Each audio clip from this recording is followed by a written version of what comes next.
বিশ্বকাপ থেকে এখনও ছিটকে যায়নি ইরান। অনেক যদি কিন্তুর উপর টিকে আছে তাদের রাউন্ড অফ 32 ভাগ্য।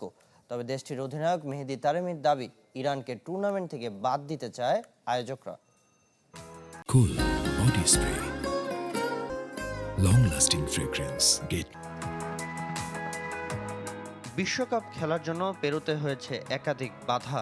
যুদ্ধ বিধ্বস্ত ইরান তবু জারি রেখেছিল লড়াই। কিন্তু গ্রুপ পর্বের শেষ ম্যাচে মিশরের সাথে ড্র করে অনিশ্চয়তায় তাদের নকআউটে খেলার স্বপ্ন। ম্যাচ শেষে তাই ডাগআউটে নির্বাক হেড কোচ আমির ঘালেনুই। আর ফুটবলারদের চোখে জল, হতাশায় কেউ লুটিয়ে পড়েন মাঠেই, কেউ আবার সতীর্থ ও সাপোর্ট স্টাফদের আলিঙ্গনে খুঁজে নেন সান্ত্বনা। ম্যাচ শেষে ফিফা ও বিশ্বকাপ আয়োজকদের বিরুদ্ধে ক্ষোভ উগরে দিয়েছেন অধিনায়ক মেহেদী তারেমি। বিশ্বকাপের আয়োজকরা চায় ইরান টুর্নামেন্ট থেকে বাদ পড়ুক। শুরু থেকে আমরা বেশ কিছু বিষয় নিয়ে অভিযোগ করে আসছি।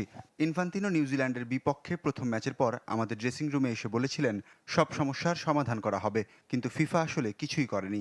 পেশাদার টুর্নামেন্টে এটা ন্যায্য নয়, আমাদের কেউ সাহায্য করেনি।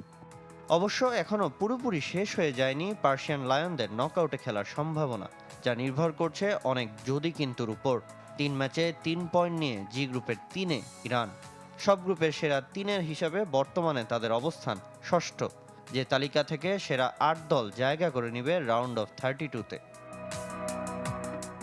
কিন্তু গ্রুপ পর্বের শেষ ম্যাচ ডেতে পাল্টে যেতে পারে সমীকরণ।